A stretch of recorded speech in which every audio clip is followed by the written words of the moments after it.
আসসালামু আলাইকুম ওরহমতুল্লাহি আবরকাতুহ। ইন্নাল হামদুলিল্লাহ ওয়াসসালাতু ওয়াসসালামু আলা আশরাফিল আম্বিয়া ওয়াল মুরসালিন।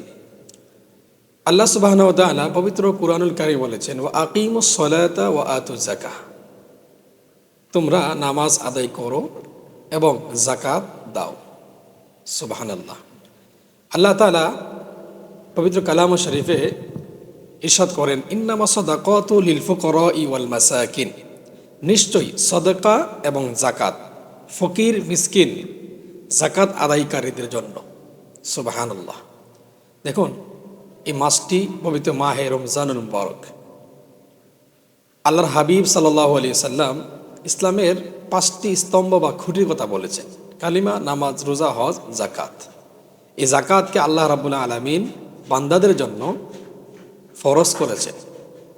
তাই আসুন আমরা নেশাব পরিমাণ যার যার জায়গা থেকে, যার যার অবস্থান থেকে আমরা সম্পদের মাল হিসেব করে আমরা জাকাত আদায় করব। কারণ আপনার এই জাকাত, এই সম্পদের জাকাতগুলা গরিব, দুঃখী এবং মিসকিনরা পাবে।